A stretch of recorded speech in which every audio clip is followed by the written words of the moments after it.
Okay, top 10 movies of 2014. I want to jump into this list real quick, but before I do, two quick disclaimers. 1. I am not a professional film critic. This is entirely my personal opinion, and I am ranking this list purely based on my personal enjoyment of the movies. These are just the top 10 movies of 2014 that I personally enjoyed the most. Number 2. Also, since I don't watch movies for a living, I obviously haven't seen every movie that came out in 2014. There's still many movies from 2014 that could easily still take a spot in my top 10. Movies like The Fault in Our Stars, Boyhood, The Hobbit, Interstellar, stuff like that. I haven't seen these movies and they could easily be in my top 10, but since I haven't seen them, I obviously can't rank them, and so this list is being made purely on what I've seen by the end of the year, which came out to be around close to 50 movies or so. Alright, now that that's out of the way, time for my actual picks. Before I get into the actual top 10, I want to go out 5 honorable mentions. These are 5 movies that I would definitely recommend and that I would have loved to put in my top 10, but since there's only 10 spots I can fill, they had to be cut. These movies, in no particular order, are 22 Jump Street, Oculus, The Amazing Spider-Man 2, Noah, and God's Not Dead. All great movies. I would have loved to put them in my top 10, but they didn't quite make the cut. But I won't talk about them anymore. Definitely check them out. Alright, now on to the top 10. Number 10, If I Stay. If I Stay was one of those movies that did a really great job putting me on an emotional roller coaster from start to finish. Chloe Grace Moretz stars in this great performance where she plays this girl that gets in a car accident with her family. She leaves her body in this ghost-like state and watches over the scene as she watches her family die and her going to the hospital. As she's watching over the scene, she's given the choice of returning to her body or moving on to the next life.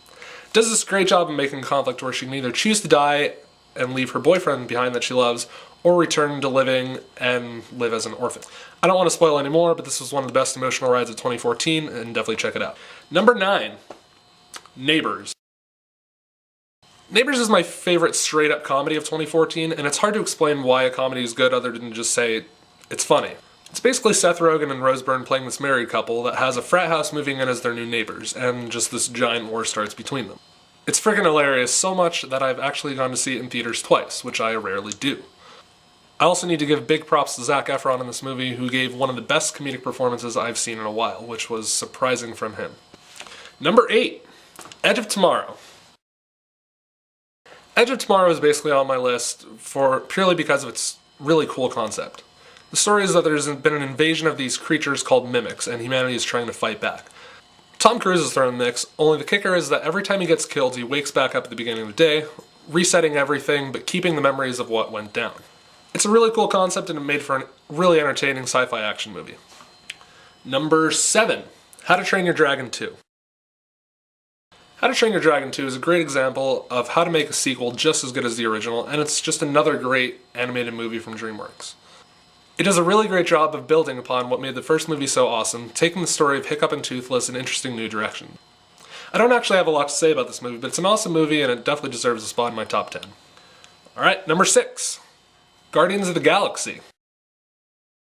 This movie was probably one of the biggest gambles of the year, trying to sell audiences on enjoying watching a talking raccoon and a tree.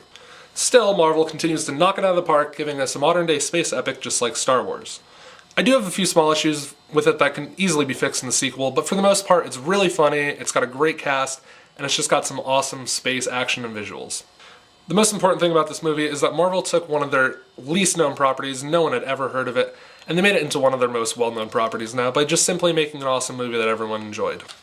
Alright, moving on to the top 5. Number 5, Gone Girl.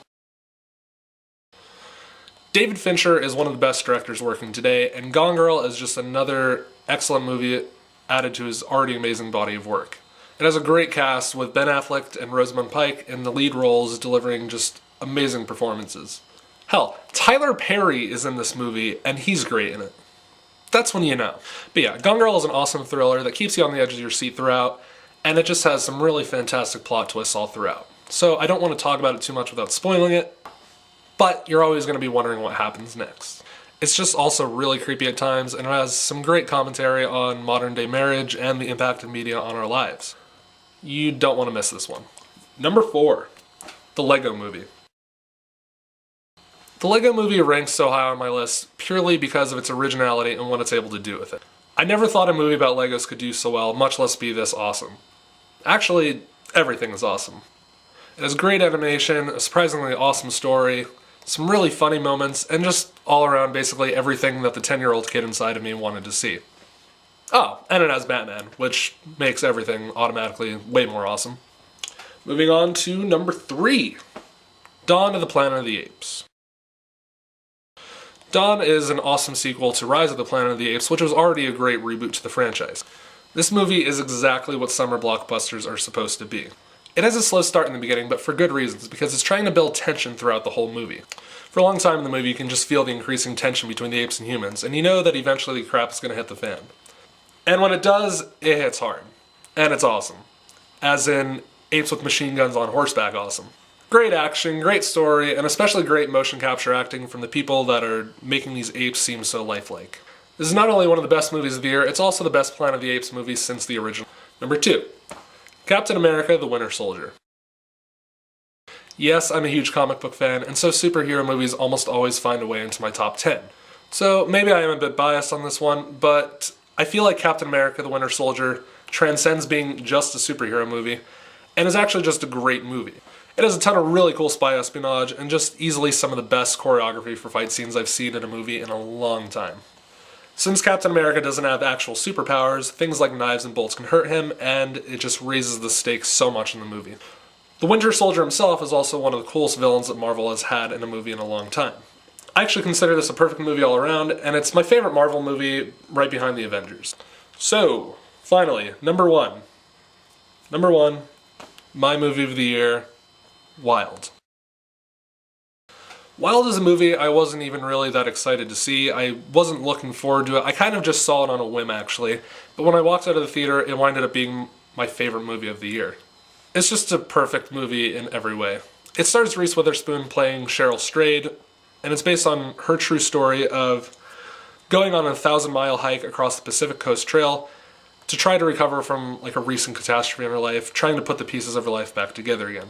It's shot in this way where like we see Cheryl on her hike journey from beginning to end, and there's some great tension of like the dangers that she's facing in the movie, but also in between that there's these scenes where she's reflecting on the events of her life that got her to this point, and these are some great flashback scenes. Just provide like the most amazing moments on showing us the events of her life that got her to this point where she felt like she had to go on this journey alone just to try to recover. All around, I just really loved everything this movie had to say. It was inspirational, it was moving, it was emotional, it was lovely, it's amazing. There's not necessarily like any big moments in this movie or anything, but it's just a perfect movie at showing this just one woman's attempt at trying to pull herself out of this terrible point in her life by taking on this huge journey that tests her both physically and mentally. I feel like nothing I can really say can do it justice, but it's just all around an amazing movie that everyone should watch. And it easily deserves my pick for movie of the year of 2014. There was a lot of great movies I've seen in 2014, but this is the one that just did it for me. It had everything I could have ever asked for. So yeah, that's my top 10 movies of 2014. Let me know what you think. Let me know what your favorite movies of 2014 are, and as always, thanks for watching.